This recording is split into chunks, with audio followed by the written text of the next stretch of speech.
Paris Accord. I just want to be clear. I believe in climate change. Are you a feminist? I believe in you. I believe in people, and you don't need to be a feminist for that. Mad Max, is it a good nickname or is it annoying? Good one. You like it? I like it. Call me Mad Max because I'm mad. Maxime Bernier became a Conservative MP for Quebec in 2006. Moi, Maxime Bernier. Serving in Stephen Harper's government as a Minister of Industry and of Foreign Affairs. The latter post, though, ended in embarrassment for Bernier when he left sensitive cabinet documents at his girlfriend's house.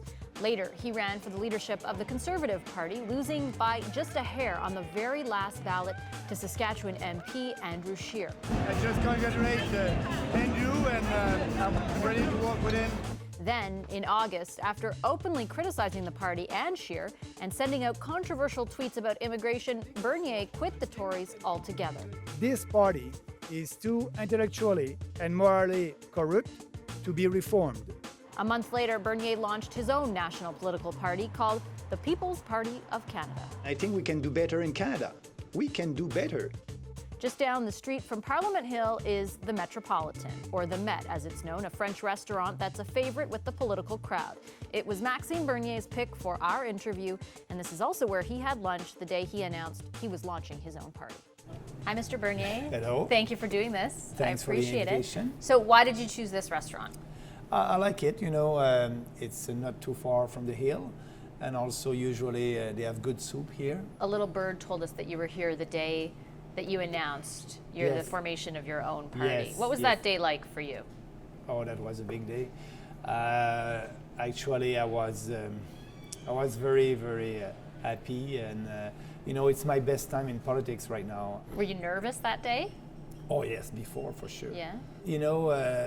I was a conservative for the last 10 years, and I had some friends in the Conservative Party of Canada. And I decided not to call them before and not try to reach them after that, And they are conservative, and they decided to stay with Andrew Scheer. But I didn't try to call them and ask them to come with me. Why did you choose to go into politics? But actually, in 2006, I had an interview with Stephen Harper at that time. He was in Montreal, and he was looking for some ideas for the platform for the 2006 election. And he wanted to have something that will be well received in Quebec. What was your relationship like with Mr. Harper? Was a good one. Yeah. But I didn't speak with him after I resigned. Before, though, I mean, when you were in his cabinet. Oh yeah, that was. We had a good relationship. Were you friends? No, we were.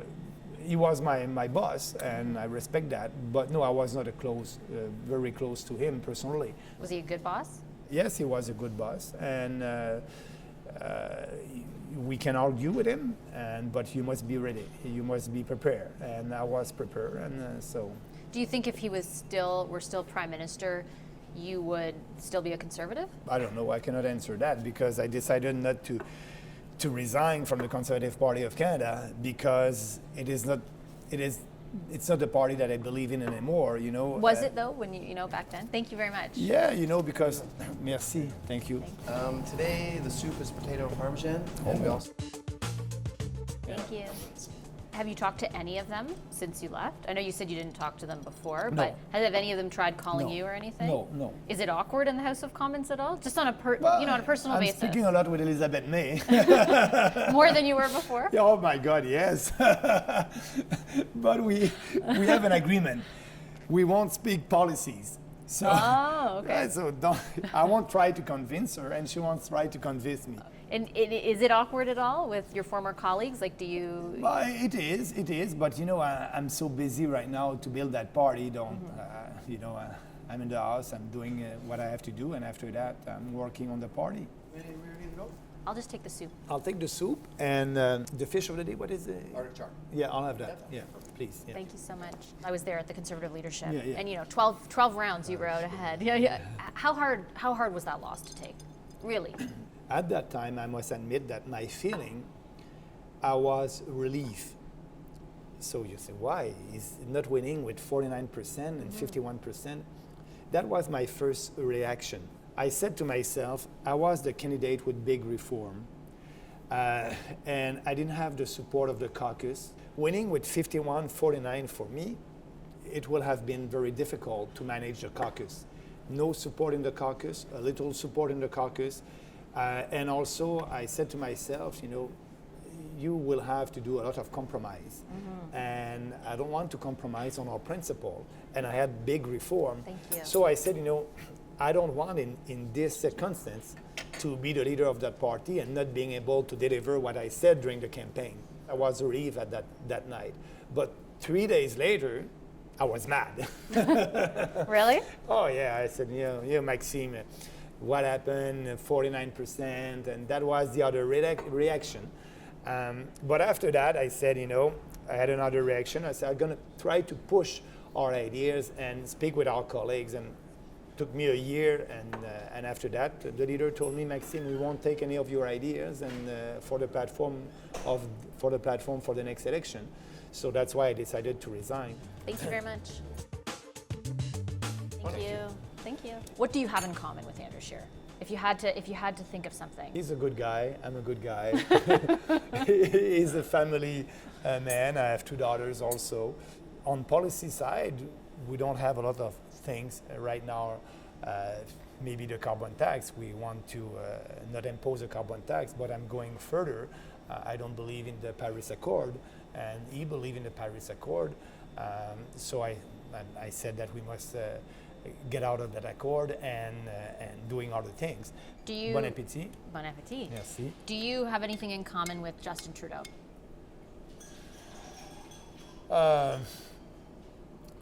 He likes sport. He's a boxer. I'm a runner.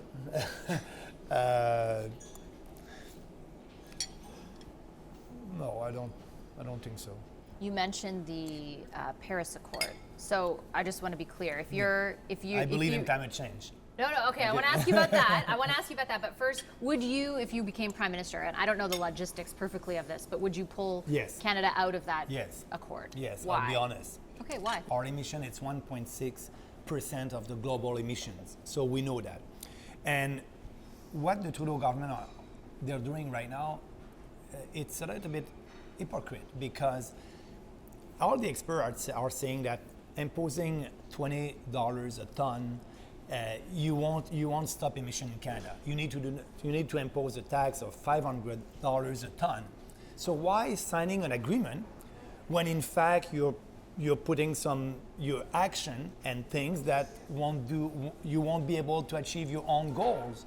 So, but is that true of the rest of the world? Because there's a lot of countries that sign that agreement, right? Even our provinces agreed to those targets. But should you just? But if they agree, but that's why I'm saying climate change. It is a shared jurisdiction with provinces.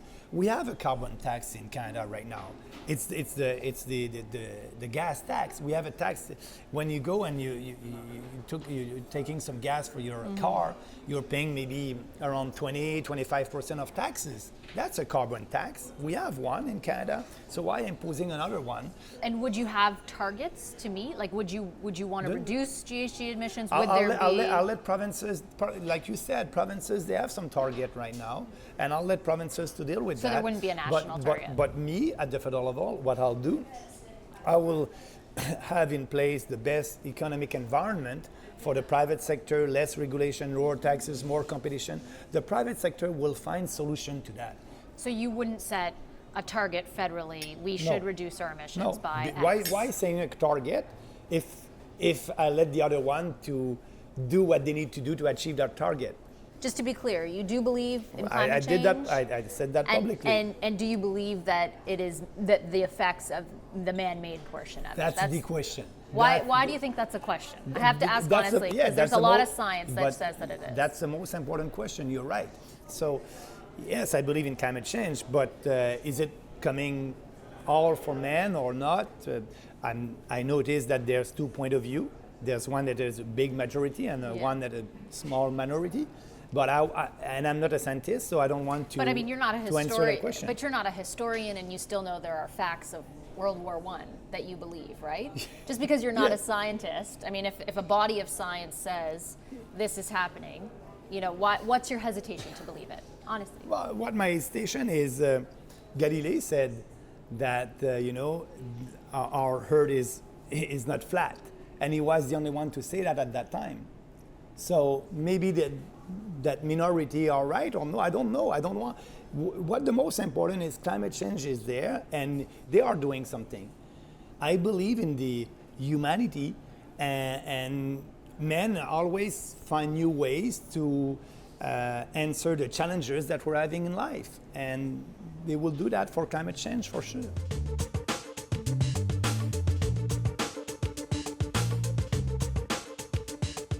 The leaders of the three other parties, Jagmeet Singh, Andrew Scheer, and Justin Trudeau, have at one time or another all identified as feminists. Yeah. Are you a feminist? I don't think so. Why not?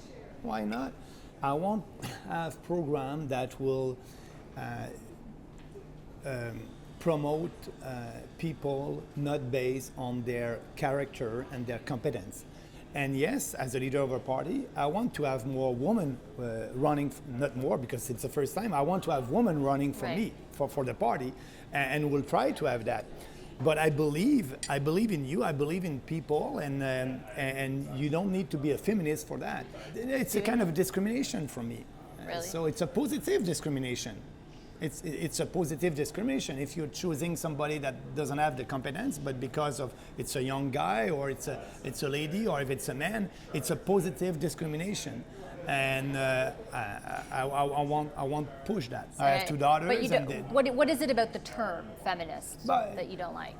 Because sometimes it's associated to the left, with the left, and I believe in people. I'm not focusing on you because you're part of a faith or because you're a lady or because you're a man, because you're Canadians and my policies are good for you.